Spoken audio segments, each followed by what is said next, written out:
Ryan Garcia, Tank Davis.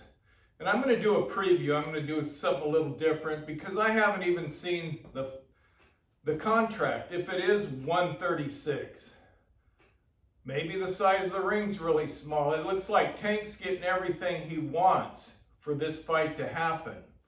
So I need to see what's going on before I make my final prediction on this fight. Because Ryan Garcia hasn't fought at 135, I think, in 2 years or more. And 136, and for all you casuals who thinks Ryan Garcia is just a pretty boy, nothing.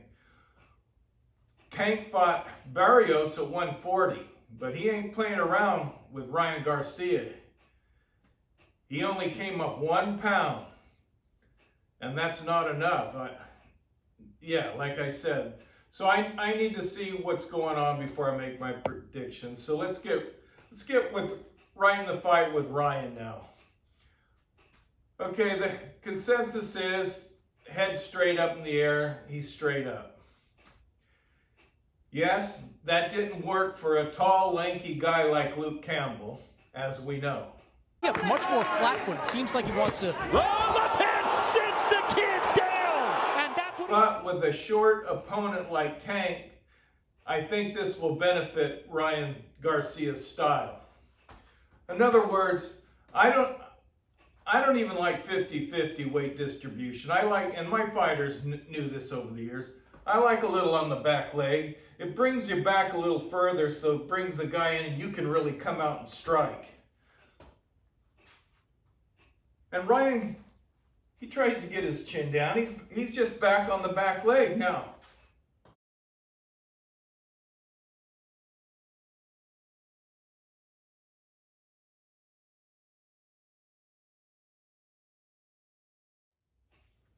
Rolling. He was on his back leg.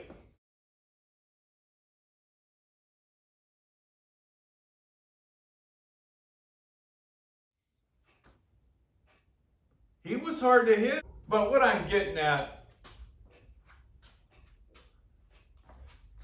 your chin's a little back, you're even taller for the short guy. You don't have to be your chin over, right even with your knee over your knee with chin down. That might not work out against Tank.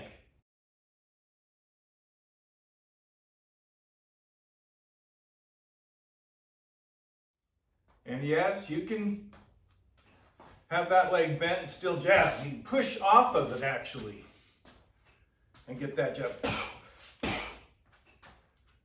You know, guys think they need to be jabbing, and there's different reasons for this, you know, to bring a guy in, to throw a right hand maybe. But anyway, so moving on. I like Ryan's stance when he's down on that back leg, tries to keep his chin down. I like it against a short fighter. All right, the other knock on Ryan. Footwork, lateral movement against Tank. That doesn't concern me. He should have some turnouts and pivots, like when a 5'6", or they call him 5'5",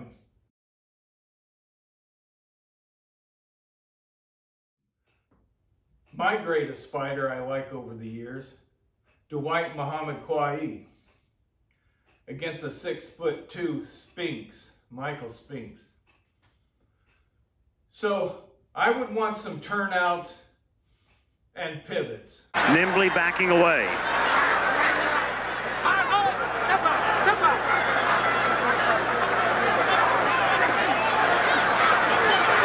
Good right by Spinks, but he misses there. I don't want him moving lateral all around the ring. Yes, Spinks moved a little bit lateral. A source of mystery to many people by Braxton. You got to fight the guy. You can't give him confidence moving lateral all around the ring and chasing you down. You got to stand your ground.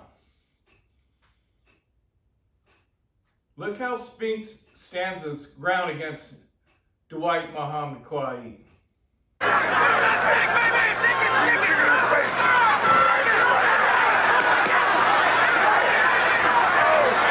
Braxton against the ropes. Spinks measuring him.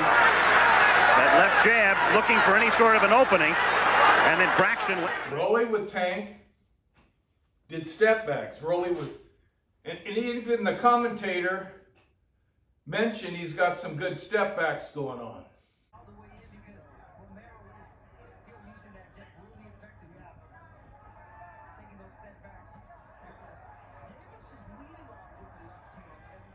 There's nothing wrong with going straight back if you're ready to fight after that one step back. You can't be going like this.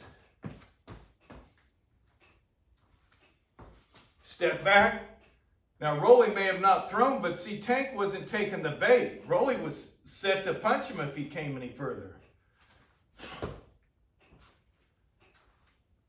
But if they're dumb and keep coming, you just step back.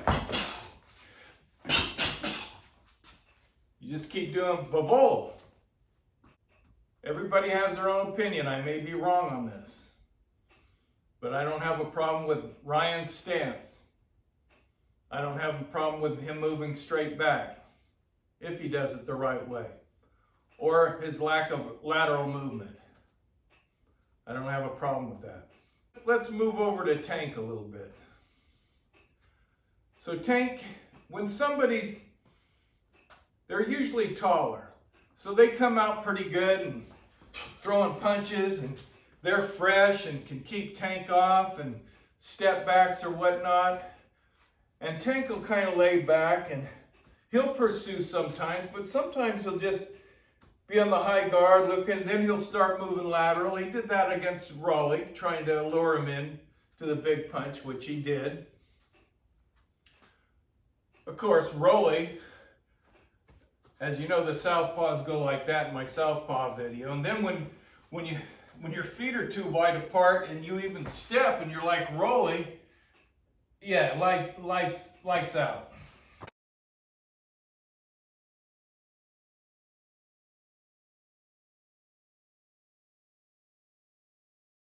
Here is just. But getting back, if Tank takes his time, you know, the high guard, he can use the high guard because he can punch up to people. You can get your shoulders that way. It's just these guys that are tall with high guard punching down. You have no power, so you got to bring your hands down before you punch, like Leo Santa Cruz. He's in the high guard, and he has to bring him down to punch Tank to get any power. I don't like that. And then when Tank figured out Leo Santa Cruz didn't have any power, he just started walking right through him, and then the knockout came. He said, forget this, I'm just coming straight forward. So, what I'm getting at, Ryan shouldn't even throw the left hook to the livers. Your southpaw's liver is closest to the conventional fighter's left hook. Tank likes to do a lot of this high guard stuff.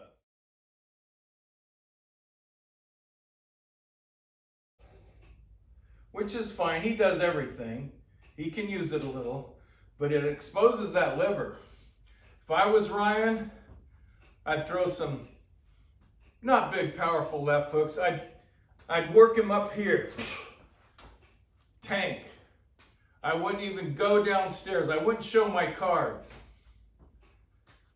Maybe midway in the second round, I'd pop that liver when he's going like this. Because he checks you out, and Tank, and he'll do that. There is a possibility of Ryan knocking him out with a liver shot. There is a possibility of that. So here's what, if I had Tank, here's what I would do. Just like Dwight Muhammad Quaid, 5'5.5", 5'6" against these tall guys.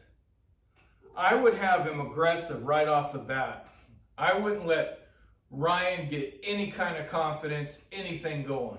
Todd seems to have his legs back now. Tries a chopping right hand of his own and misses at long range. Ryan's history of getting hurt and come back very, very strong. But against Braxton, he needs to keep Braxton in the center of the ring and keep him off balance. If not, it's going to be another replay of that barrage of punches thrown by Braxton. So once again, the script. I would try to tire him out if in fact it is 136. So I'd start first round. So Tank's going to have to use his slips, his high guard, and just like Kwai. Because if Tank fools around, checking everything out, moving all around the ring, like with Rolly, and he gets down round after round after round, Ryan could pull off a 12-round decision. But if Tank starts right off the bat, doesn't fool around with that. I mean, you come in with defense, like Kwai. He was great, man. No amateur fights. Anyway, he needs to get started right away. At 136, he could take Ryan out in late rounds. So I think I'm going to stop here and wait till the contract comes out, see what's going on, if there's a 18-foot ring. You know, Caleb Plant's got a 22-foot ring they have to fight in with Benavidez. Same size ring Sugar Ray Leonard demanded against Hagler. So I need to see what's going on before final predictions, people. But there you have a little preview, in my opinion, of this fight. All right, thanks for watching.